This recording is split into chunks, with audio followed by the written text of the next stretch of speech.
everyone, Eric Watson here, freelance whatever player of games, recorder of videos, and tabletop role-playing aficionado. Welcome to the Monday edition by bi-weekly behind-the-scenes DM-only live stream Crafting the Deep, which I build right and prepare for our next session of Call from the Deep. If you're playing characters Gottwald, Max, Sabra, or Toro, this stream is not meant for you.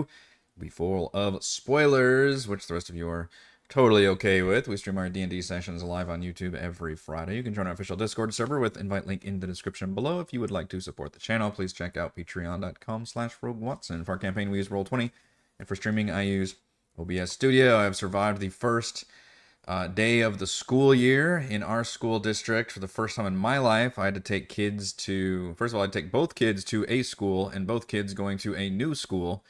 As my oldest is entering middle school and my youngest is entering preschool. So that was an adventure because schools on the first day are a fucking disaster.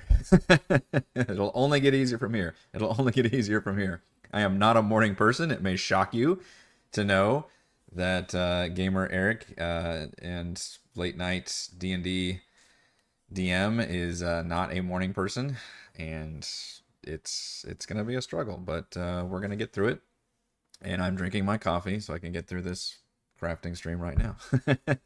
I've got Narino pulled up because we really need to move on to the next area and talk about where the party is going next. I thought we would have completely cleared Omen's Isle by now, but of course we did not. So we can jump in and talk about what the hell is going on there for a second. But I do want to be able to certainly talk about and continue prepping Narino, really. Jump back into Iron Hand Cairn. I know, man. Mid-August, it's fucking rough, and it's it's 105 degrees here in Texas. I think when I was growing up, it was not this early at all. But I think in the years since, they are trying to combat the summer slide and try to not have kids be on summer break for so long. So they go so the summer break has been shortened, and then instead they get like a week off in October randomly. It's called fall break. So obviously we grew up with spring break, but now they have spring break and fall break, which is mixed feelings, I guess. I get why they're doing it, but yeah, it really sucks to go back to school when it's like just feels like the dead ass heat of summer, especially those of us who are very close to the equator and very, very hot. So yeah, it's back to school already. What really sucks, though, I will say this, I don't like starting the school year on a fucking Monday. I'm going to go ahead and say that right now. I like it, and I feel like there's been precedent for when we start the school year on like a Wednesday, and we ease everybody into the whole thing, and we have a nice half week before the weekend. You know, real baby steps here. I appreciate that. What I don't like, and this is the first time I've seen it, where we start straight up on Monday with a full-ass week of school to start the school year with. That is rough. Kids and parents, damn it. So yeah, here's my rant. What's the deal with the school year? As you can see here, I did a fog cloud because this was a tricky session for me to end, if you can't tell from last night's session. I was trying to find a stopping point, but also I was like, oh shit, we're not going to be able to get to a stopping point. Like, the party keeps wanting to fucking dance here, and it's getting kind of nuts. I think, Sabra cast... Well, first, what happened? Mac had Pass Without Trace on, and then... No, he lost Pass Without Trace. Didn't he? I don't fucking remember now. And anyway, everybody was like, they cast... And then we cast Fog Cloud, which was Mac's idea to me, the DM, for the wizard to cast Fog Cloud everywhere. This is why he's fucking brilliant. He thinks of all this shit. I never do. And God, Mac as a DM would be, or Raymond as a DM would be absolutely insane. I don't think he has the time for it though. He's got 2 kids who are under age 4, I believe. That's way. And we cast Fog Cloud. That darkened the area, and then we started leaping off. But then I let Sabra be able to kind of pinpoint with general accuracy where they're landing with perception check, and then she cast Entangle, which slowed them down, and it was just kind of creating this whole situation. I don't know how far Mac was going to take this. You keep thinking like Mac is going to eventually turn on, the Storm Maiden or have an RP scene. Instead, he's just like, well, let's just go straight to combat. I'm like, I don't know what you're thinking, man, but at this point, we have done all the things I want to do in this dungeon. Like, we have fulfilled all of the goals, other than the fact that the party the pirate lady is actually has all of the main loot of the dungeon. Gottwald was able to get the blessing thing I created, but she's got all the main loot and she's escaping right now with it, even though she does have a side directive to take out the party, but she's also not insane and suicide. It's actually really interesting having an enemy like a general of the BBEG, or at least one of them, if we count, Tentrix. Tentrix actually not the big bad evil guy, but he's certainly up there, a lieutenant or something. But somebody who's not completely hostile to the party, but would certainly benefit from their demise. I also had fun kind of doing that with the villains. I can't remember their name.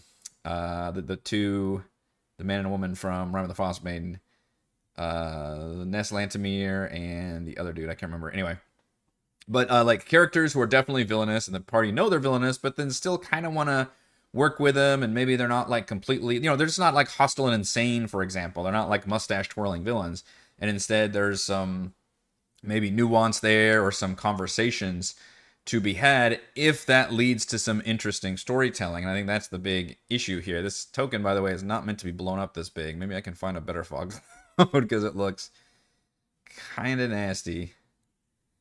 Let's see if we can find a...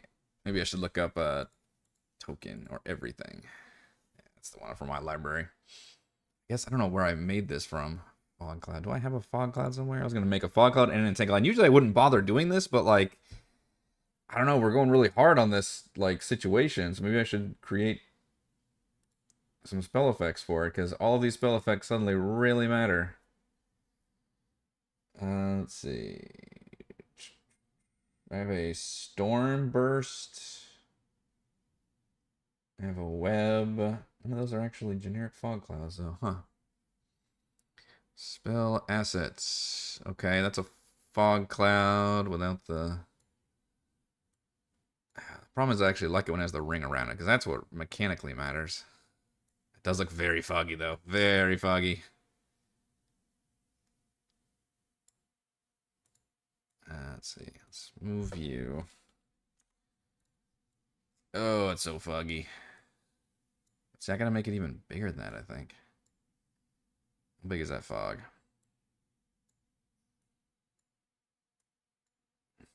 I like it how it looks in the middle, but it actually dissipates too much at the end.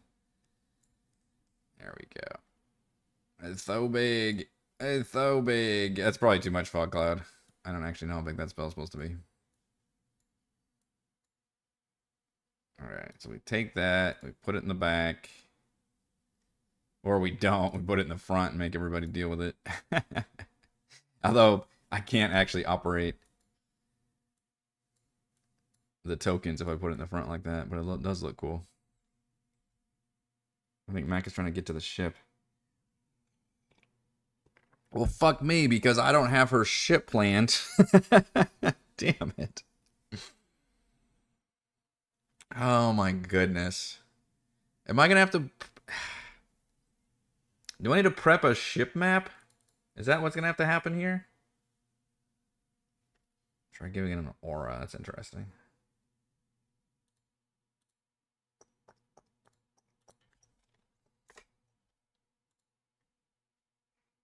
Oh yeah.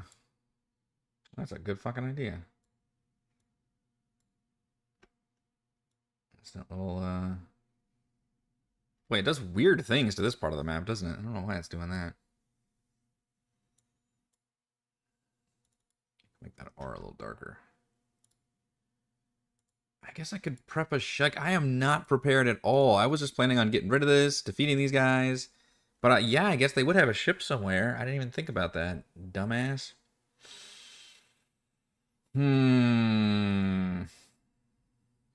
Ask him his plan. He doesn't know, Jason. We talked about this.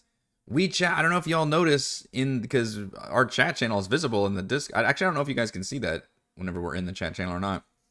But we talk obviously in the post chat. We talk about it, and then after the post chat, we'll sit there and talk for a while too. Like we all have to come down from D&D. And yeah, he has no idea. He was just gonna play it by ear. It's fucking chaos. So yeah, maybe I need to prep a ship map. I do have just the generic ship map I can use, which is this one. This is their ship. In fact, I think this, yeah, this is just an enemy ship ready to go right here. So I could use this. What is this one from? This is from like the Sahuagin fight. I have no idea who's on her crew. This is when what's-her-face died from Gunderland. Gunbarg?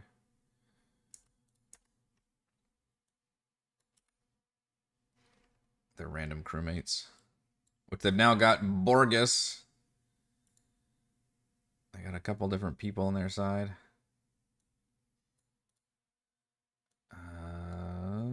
I'd have to find that Borgus token. Shoot, I don't know where that went. But, I mean, this is their ship. I guess I wouldn't actually... Okay. So it would probably be...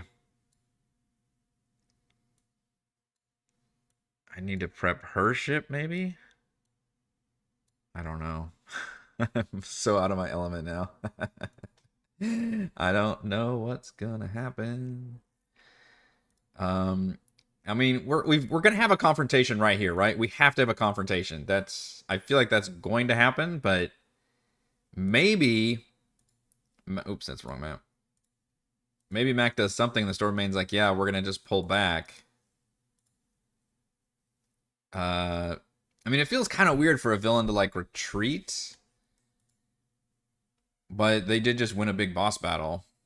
Notice, by the way, I did run that combat between her and the Swordwraith commander legitimately. They both had 150 hit points, and she kicked his ass. Granted, Mac did help some, so it wasn't quite a one-on-one. But her triple attack was pretty nasty, and she got a crit at one point. And she's only at 90 hit points, and technically I haven't even used... She has a short rest built in, where she can just regain 20 hit points straight up. And of course, I haven't thrown the actual Javelin of Lightning yet, which does a lot of fun things, but then when she throws it, you know, good luck ever seeing that thing again. The party's just going to take it. But I am prepared for that. Oh, don't delete those. There we go.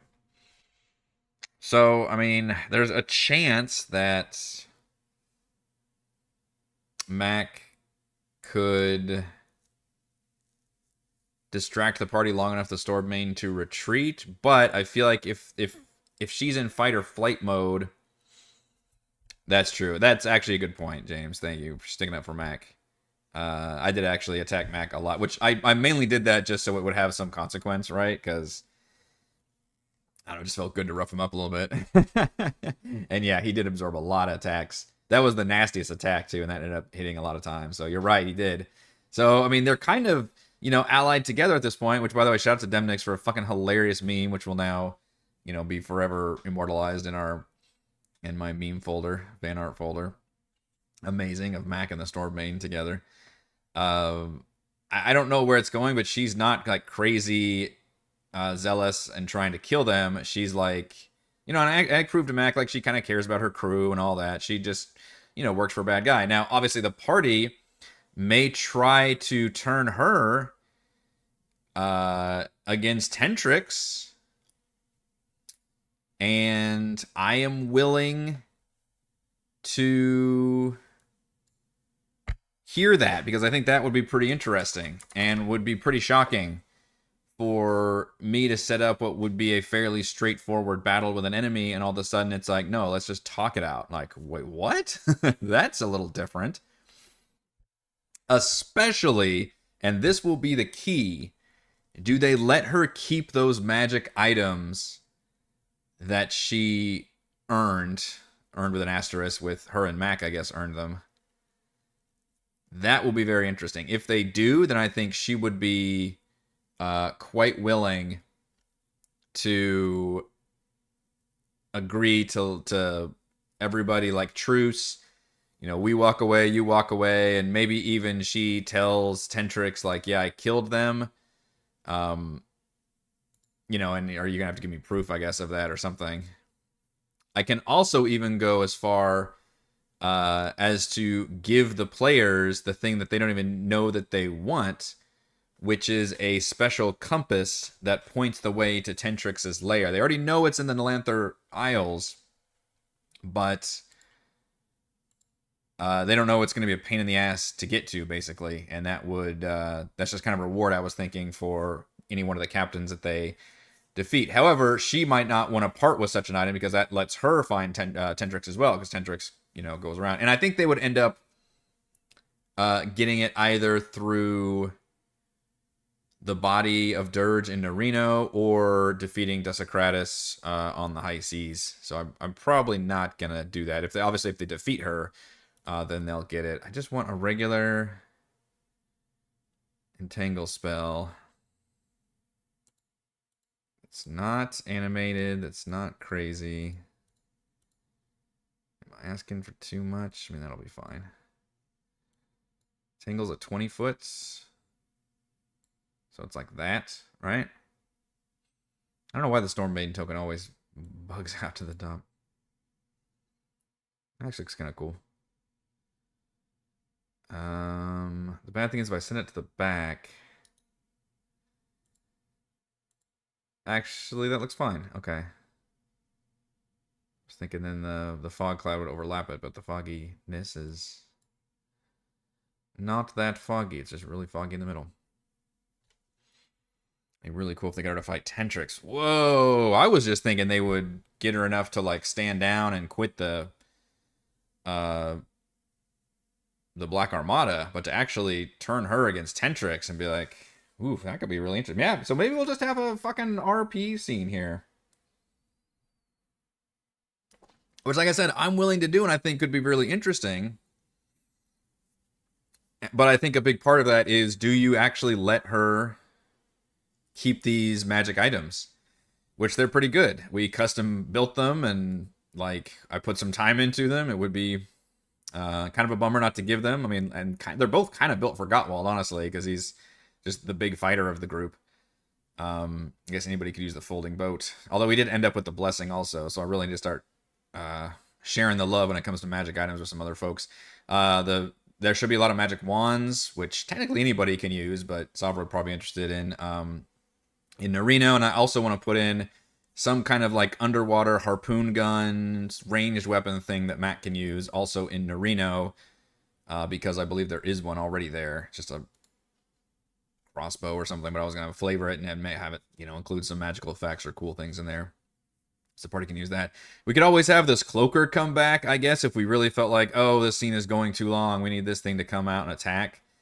Canonically, it nearly died, though, and it doesn't make sense for it to attack. So you could say either...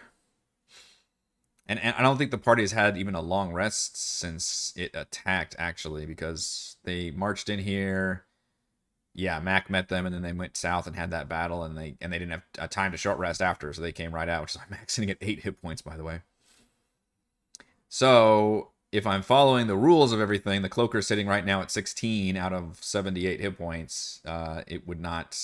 It's not some mindless creature that would go on an attack. Or we could just say, oh, it's another Cloaker or something bullshit if I wanted to.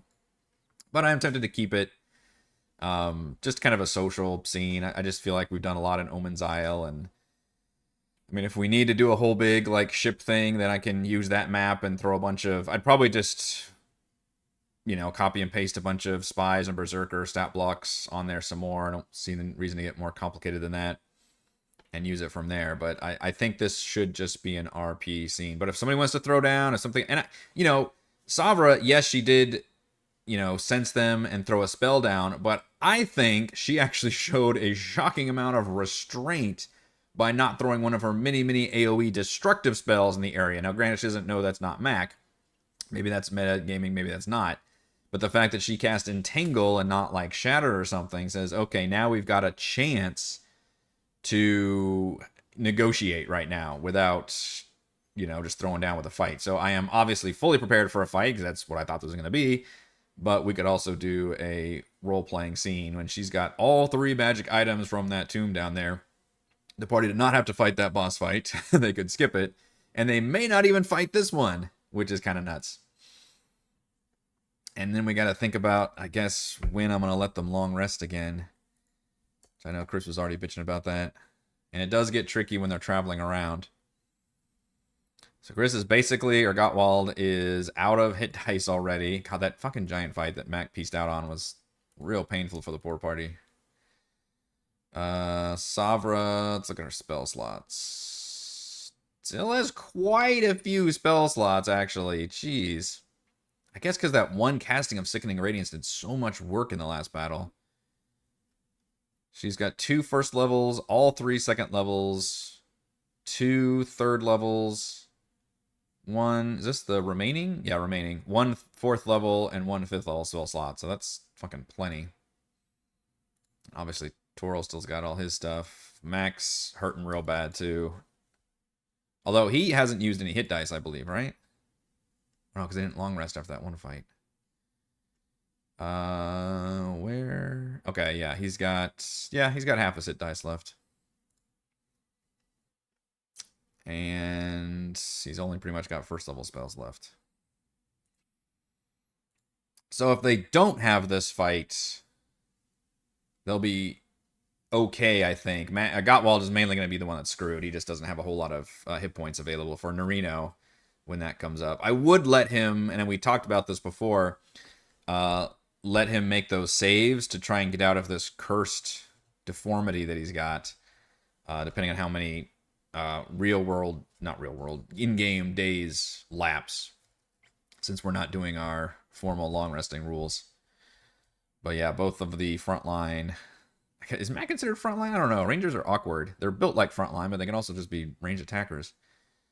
If anything, Twirl's more tanky than Mac is. He's got slightly less hit points, but he's got way better AC and all the fucking reaction abilities.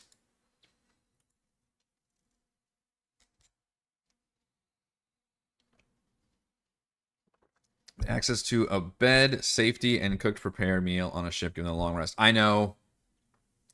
That's the thing. Like,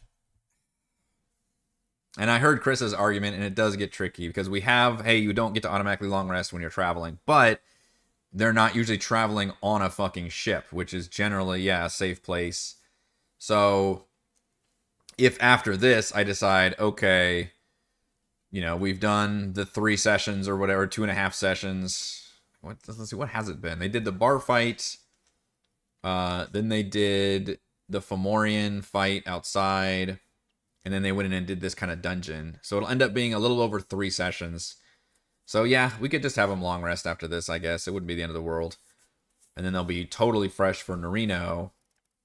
And then maybe let them not long rest after Norino, and then make them do the Desecratus fight, but then they can long rest after that. So yeah, maybe it'll just be some DM bullshit where it's like, no, you can't because there's storms and shit, or you know, whatever reason. I'm just trying to keep the pacing online, because if you let them long rest too much, and we've had this discussion a million times, then I think the balance just kind of gets thrown out of whack. But maybe this is the time to do that. Maybe it's just the time to say, fuck it, you guys are long resting more often right now. And that's not always going to be the case, especially once you get into like the Tentrix area. Then you're going to be really hard pressed to long rest. That's going to be a real war of attrition. And once they get into like, you know, more of the final areas, that'll also be a tricky one to long rest at. Whereas here is probably the best case situation where I can actually let the party long rest in between each individual area, even if it's only like 2 sessions long. And if I need to jack up the difficulty, I can, or maybe just let them kind of kick ass a little bit and use more of their abilities, because I know that can be fun for players as well. So I may be talking myself into letting them long rest just more often here. Maybe I made a mistake not letting them long rest after the bar fight, but that was literally one encounter that really stuck in my craw. It's like, you guys had one encounter, and now you're complaining about needing another long rest. Come on, you're level fucking 9. Give me a break. All right, we definitely need to talk about Norino, though. Norino. This is the second location. This map, by the way, I've added to the description. You may have to refresh, but I will copy and paste it in the chat, where I got this map from Seafoot Games, called the Infested Underwater Temple Ruins. I think it's actually one of their free maps on their Patreon page. It's really sexy looking. And my plan is to replace the original Norino map, which is this, which has the party, which I read the description again, and it's a Merfolk City ruins Specifically, this is like the upper end of a palace. So it's got like this multi-level, I don't even know what this first room is, audience chamber. Yeah, it's magical lights, spiraling corridor. It's all very cool. And that's like her main layer. And then it's got these little offshoot rooms and buildings where there's other undead creatures and their crypts and little rooms. So I copied and pasted all the notations to see if I can literally like take these rooms and put them on a different map. And I'm already gonna have to change it because this is clearly not a palace. It is looks like an underwater temple. So maybe it was not always a merfolk city because there's a bunch of pews in here, which doesn't really make sense for fish people. This slab back here that's got a sword on it could definitely be her sarcophagus, which I could even use the same sarcophagus I used back here. I was going to think about using better art. There's a better token for that, but maybe we can slap it on there for now.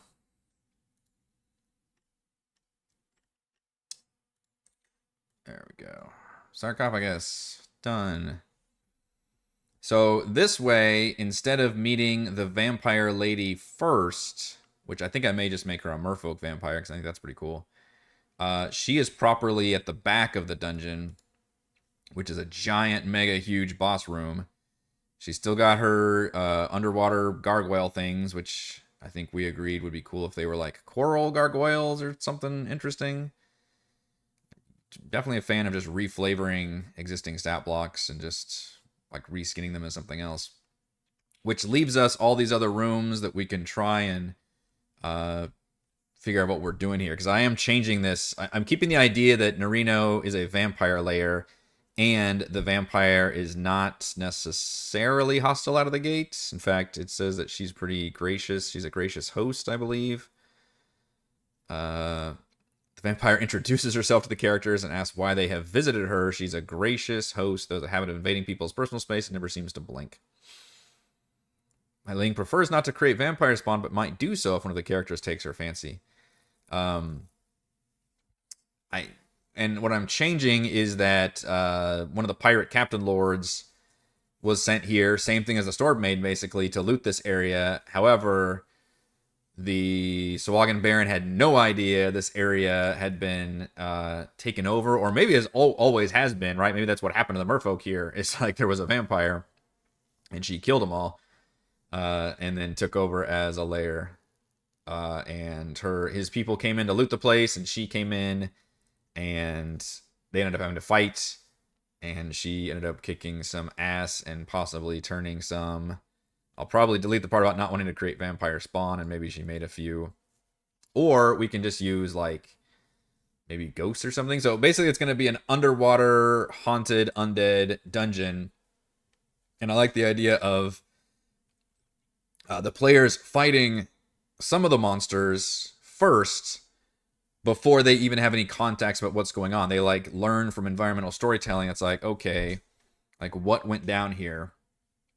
And then they should, eventually figure out, like, why, okay, the Sahuagin are here. I guess it's a Sahuagin dungeon, but except there's, like, undead, and one of them is, like, a Sahuagin vampire spawn. And eventually, once they get to this, big back room, that's when Mei Ling will come down and introduce herself. And I'm still trying to figure out if maybe I do the badass thing of where she just, like, floats down and she's got the, like, Sahuagin Baron, like... I don't know, in her hands or something, like almost effortlessly, this huge guy, and he's either dying or dead, or maybe he's already been made into a vampire spawn. I haven't quite worked out how I want to time all that yet. It just depends on what I think is going to be the most interesting and the most fun to use, because he was a pretty cool and interesting stat block that was really unique, but I don't know how much I'm going to actually... use it here. He's the guy that's got he's a 4-armed Sahuagin Baron, and his ability is he's got a wand in each hand, and he can shoot 2 of those wands as an action, which is pretty crazy. And don't ask me how he can attune to 4 different wands. So another pirate captain that's basically powerful because of their magic items, thing as a Storm Maiden. But there's still a question of do I let him use that, or do I just turn him into a vampire spawn? Like, how much of that do I want to use?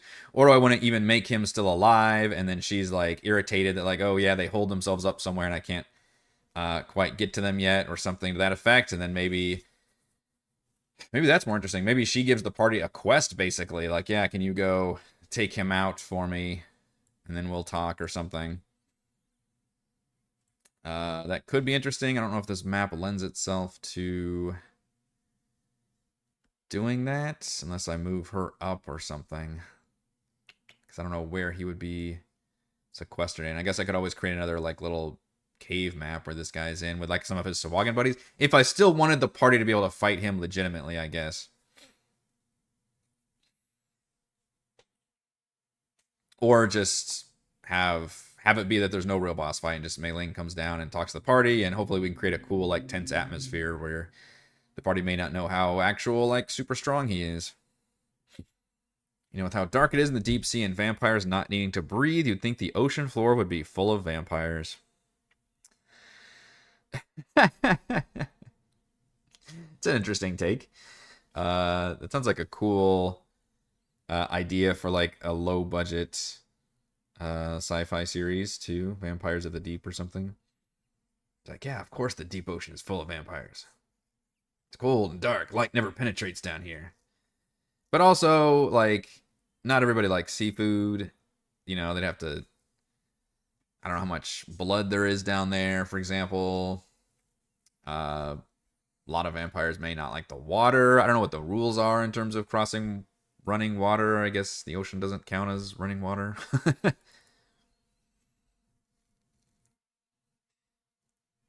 Alright, so if we want to try to use all of these rooms... Oh, I do love the idea that there's animated skulls that use the Swarm of Quipper statistic. That's really fun. I think I might steal that if I can find a token that's like animated skulls, which I could probably use almost like the Flame Skull token for that. I wonder if there's just like a swarm of skulls. Surely somebody else has done this, right? Swarm... Bone Swarm! Tome of Beasts. Ooh, that's close token-wise. It's not close creature-wise, obviously. It's almost... Looking for just the skulls. You can literally use this one. It might not be worth it. Quipper Swarm is pretty low level. Skeletal Swarm from Call of the Deep, but it doesn't have a... Ooh, Skeletal Swarm from Ghosts of Saltmarsh. Those are probably actual skeletons. Yeah. Yeah, the running. It's funny if you look at the Mei Ling stat block. I think it actually says there somewhere.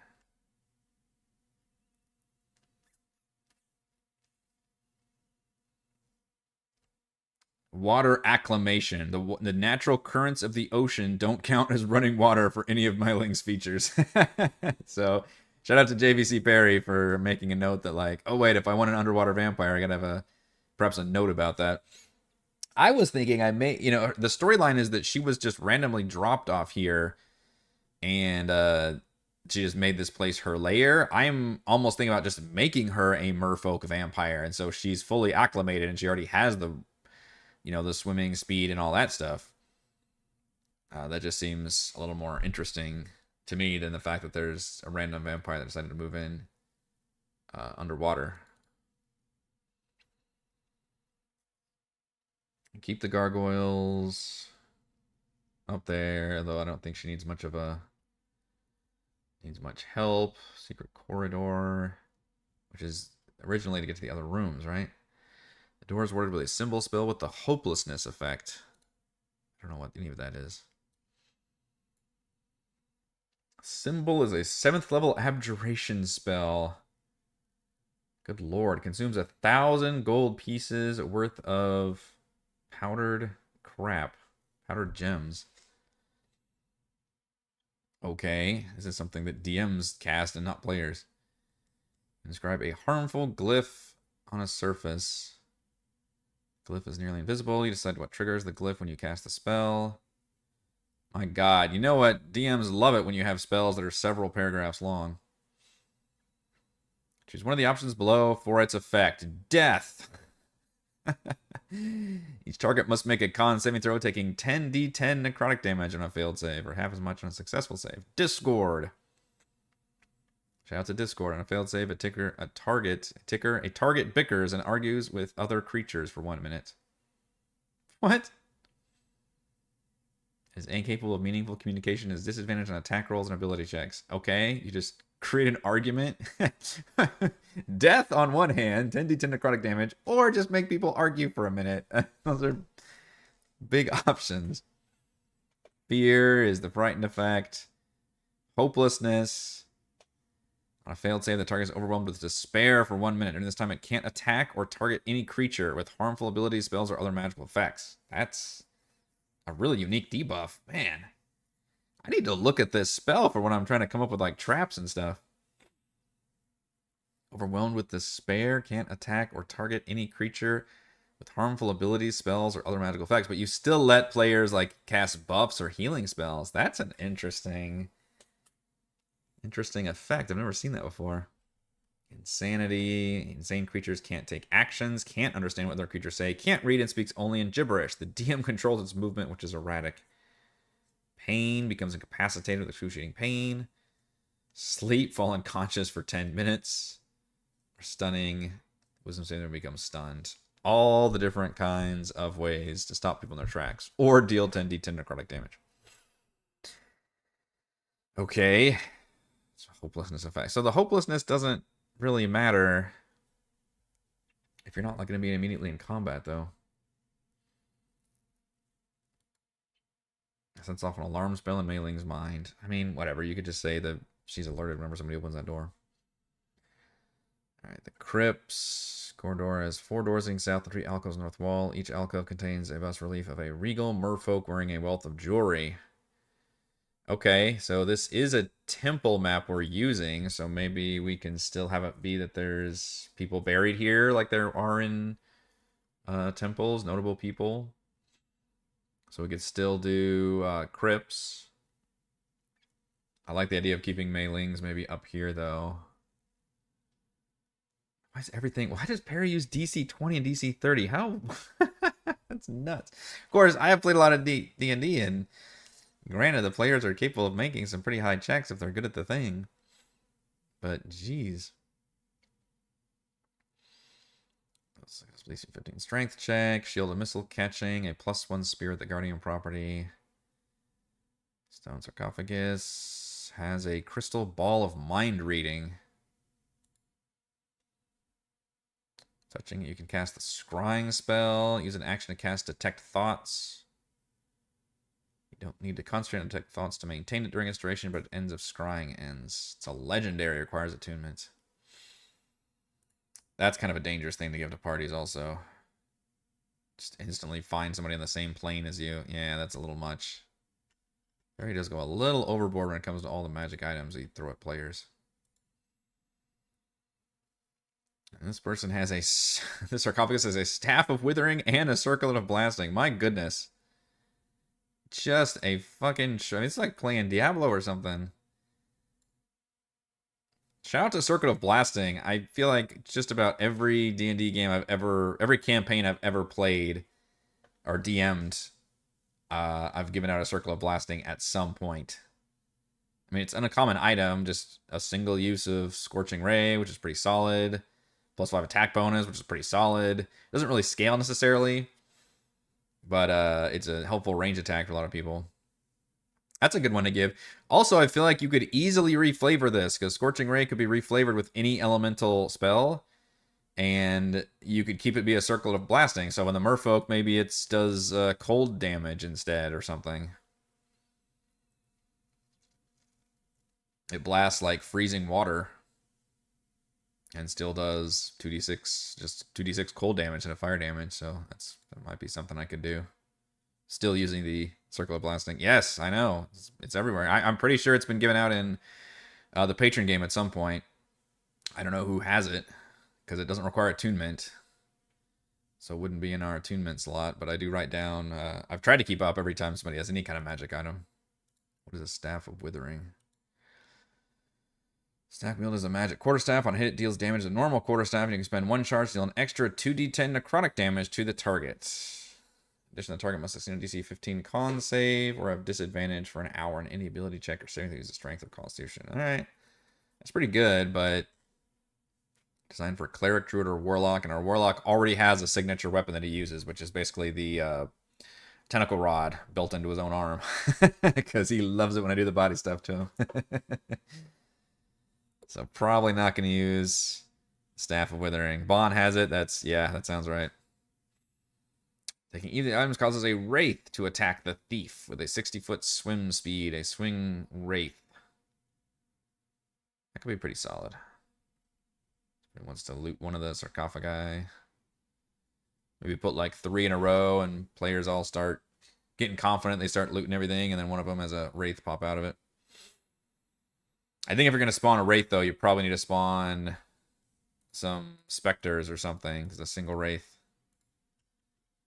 ain't going to last too long. Although that life drain, ooh, that's a pain in the butt if it hits with its attack.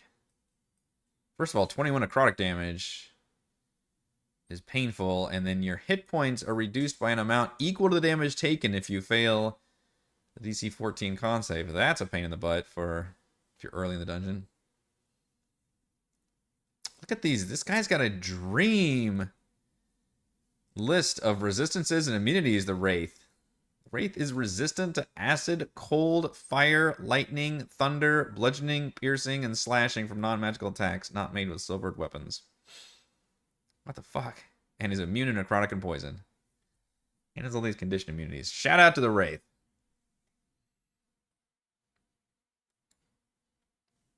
Pretty damn strong. I think we'll have to use a Wraith. There we go. That's the vampire spawn. Wields an eel-like +1 light crossbow. Alright, so what? N3 is a library. It's just an empty room, but it's got a bunch of old tablets worth some gold. There's a shooting range. It's a vampire spawn. But see, I don't want to create... This should be more horror themed, at least till they meet Mei Ling. That's going to be the twist, I guess. So I don't want to have some, like, talkative, chummy vampire spawn. I want somebody to be, like, nasty and dangerous. So maybe they'll actually find the equivalent of what I want to give Mac, which is going to be some kind of underwater crossbow. Maybe light crossbow would be appropriate. I don't know what would a good harpoon be. Probably a heavy crossbow, actually. And then it, like... Maybe you can grapple people from afar? I'm trying to figure out what the mechanics would be for a harpoon. I wonder if it's in 5e rules somewhere. Or maybe some monster has this. Okay. Monster Manual Expanded has 2 stat blocks I might look at. Sahuagin Harpooner. What does your harpoon look like? Okay. Range 2060, 1d6 plus 2, which is actually like a light crossbow. If the target is a medium or smaller creature, it must succeed on a strength contest against the Sahuagin or be pulled up to 15 feet toward the Sahuagin. So you just kind of automatically reel them in, I guess. God, I think Raven always ends up with those abilities also if I give this to him. Where he can take people and drag them closer. Like ever since Tomb of Annihilation, he's had some effect or ability or magic item that lets him attack from afar and then drag people closer.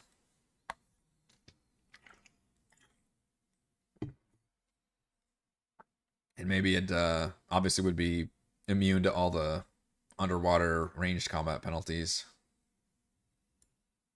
That's harpooner's the same. Marrow has a harpoon ability. Marrow. Just the regular one? Oh, yeah. He's even, like, clutching... Well, he's clutching a spear, I guess? Is that... Oh, weird. Yeah, he does have a harpoon as a weapon. You're right. Big ass harpoon thing. That one's at the target is huge or smaller. It must succeed in a strength contest against the Marrow or be pulled up to 20 feet. Okay, that's probably where Tomb of Beasts got it then. Tomb of Beasts. Alright, well that's pretty easy. We can follow that, but turn into a gun. Yeah. I think the only reason it's bigger is because the Marrow itself is bigger. So it's just a bigger harpoon. So you can always do one size larger than you and pull them up. Yeah, I think that's what I'll end up using. So treasure-wise, definitely want to give them a harpoon gun. And perhaps a reflavored Circlet of Blasting can be in one of the crypts.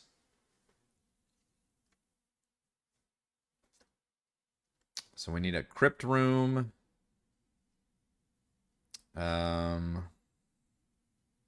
Crossbow of Warning. Advantage on initiative roll is actually pretty cool. I should remember to add that factor onto some kind of random magic item. That's really useful. I don't know if it's so useful that it requires attunements. Although you and your companions can't be surprised within 30 feet. Also incredibly useful. Jeez. Gives like an AoE alert ability. Wow. See what I mean by the treasure though? Like every single room in here has like a crazy amount of treasure. Guarding the corridors, Mailing's pet giant lightning eel. Which I do kind of want to use, but also we just gave Mac the ability to summon his own giant lightning eel, so maybe he'd want to use that. So we've got, it looks like there's one entrance into this. No, there's two. You can go through these stairs also. You can go this way on the right side. There's windows. And then there's doors here. We're keeping... I really want to put N1 down at the bottom, though. I'll go ahead and change it around. We'll just make the notes in my thing. So N5 is going to be the big room. N1. Maybe we should just go right to left. N1. 2. And 3. These are all hilariously big, but that's because they're from the other map. And then this is a different room technically over here.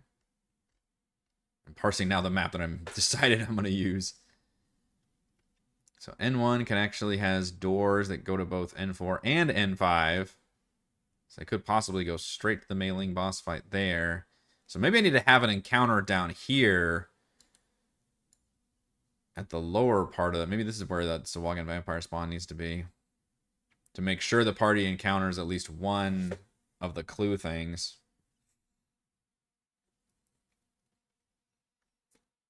And then include crypts, either on the right side or the left side, just sarcophagus. Looks like it's all half destroyed and ruined, which is fine. That can be the vibe we're going for. Or maybe I re-flavor one of these side rooms and stick the crypts in there to make sure they... This one is actually looking pretty good because there's no stairs into here, so they'd have to at least get through a few rooms to make it in here. We could change it to where this looks less like a meeting area and more like there's crypts over here. And just put 2 or 3, and that can be where the Wraith pops out of, but we still want to use the Wraith. Which, I don't know if there's a regular Wraith in here or not. I think we could just use a regular Wraith token. I don't really... Oh yeah, there's like a... Is that the Coral Wraith? Yeah. Oh, man. How powerful is that thing? That's from Tomb of Beast 3, the Rack Wraith.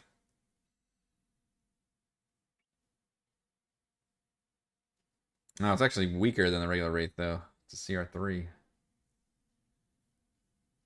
Pile of Rack. Animating a pile of Rack. The Rack Wraith has an AC of 18 and can use the Slam and Deluge actions. Interesting. It's not part of his normal stat block. So it's more of a poltergeist thing.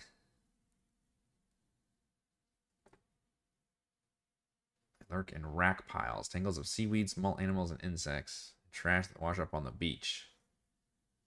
Okay, so it's more of a trash heap beach wraith. Not necessarily what I'm going for. Angry Dead. Most of them are. What is it? Deluge action. The Wreck Wraith fills the lungs of one creature is grappling with seawater, algae, and other tiny ocean debris. Well, they're already underwater.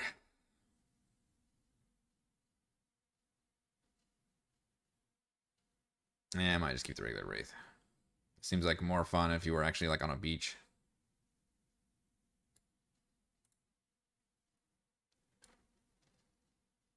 Regular Wraith. Over here with some sarcophagi. And then, what's the one you can make? Specters? Yeah. Spectre's like the go-to, like, low-level undead minion that I tend to use. Just your typical angry ghost. Also has life drain. Nope, we gotta delete that one first. So I may keep this encounter. Spectre, right there. And then we still need to create Sahuagin. I do want to make, I think, at least one Sahuagin vampire spawn. Similar to how the Kobold vampire spawn tease the fact that there's a fucking vampire in that one cave, Caves of Hunger, I believe, in Realm of the Frost Maiden.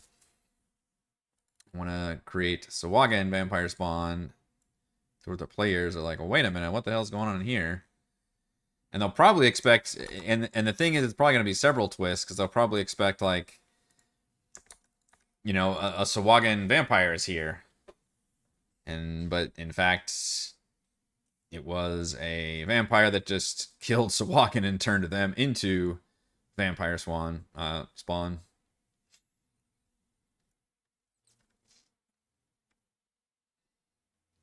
Demnix, I know you're gonna listen to this eventually.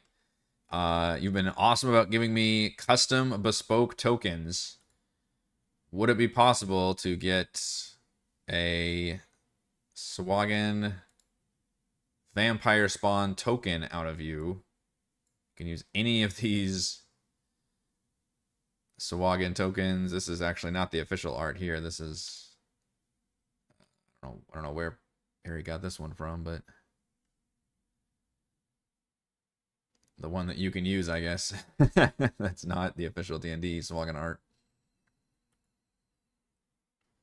And then we're going to give them the vampire spawn treatment, which I will put somewhere, either in N1, N2, or in this kind of lower half of N5, I guess. I need more Ns. This is, I've created more rooms in this dungeon now. I'm going to have to create more numbers. And I'm still going to have to really decide on what I want to do with Dirge. If I want to make him just be dead, or have him be a vampire spawn. It would be fun for the party to fight him. I don't want to create another situation where the party just allies themselves with the pirate captain, weirdly enough. Because I feel like if they meet him first, then he'll be like, we gotta kill this fucking vampire lady. But then the vampire lady would be like, no, we should kill the Sahuagin. Maybe that's interesting. How many people do we think he had with him? It's up to us. If so, the Storm Maiden, I had, I think, 2 Berserkers and 3 Spies and a Deck Wizard, I believe.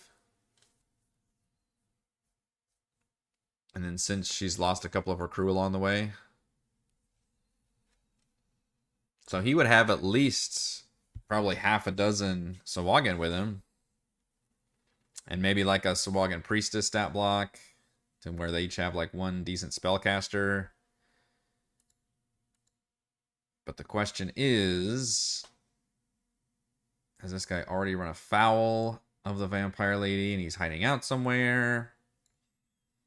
Or has he been turned just completely into a vampire spawn himself? But if that's the case and we create just a... You know, how interesting is it to turn him into a vampire spawn if Mei Ling's just right there and she's just going to have a conversation with the party? So if we've turned him into a vampire spawn, we probably need to put him somewhere else. And maybe he's just here and he fights the party as a vampire spawn, and then once he's defeated, then she comes down, and the party's like, oh, fuck. But then she's willing to have a conversation, and she's like, yeah, I didn't really meant to make him a vampire spawn. It was a spur-of-the-moment thing, yada, yada. Thanks for killing him, or something, to where we can still do my boss fight and maybe even jack him up to turn him into a vampire spawn. And that way I get my cool kind of vampire boss battle without actually using the vampire. I wonder if I can get away with that. In which case, then there's not really a... Well, I guess there's still a twist with the fact that she comes down, but when they're like, oh yeah, there is a Sahuagin vampire here.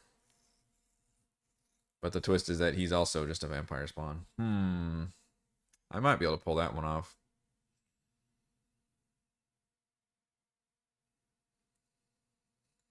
I might be able to pull that one off. That could be more interesting. And then I get to use his wands and just give him all the vampire traits, but he wouldn't really necessarily use them because he'd be firing off with his wands anyway. You know, vampires have the whole bite, hand attack, grapple you, and then bite you effect, whereas this guy just has 4 wands that he shoots at players. Fear, fireballs, binding, and wonder. Fear and fireballs is a fucking terrifying combination.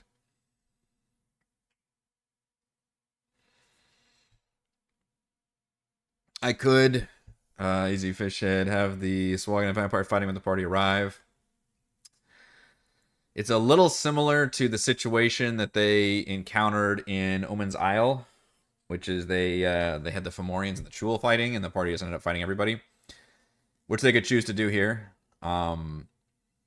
It does make the fight a hell of a lot easier for the party, depending on what they do. Obviously, if they just... Especially if I put the Sahuagin down here and the Vampire Lady out here, and the party comes in through the bottom, then the Sahuagin are right there, and they decide to just fight the Sahuagin, well, then they've got a temporary vampire as a fucking ally.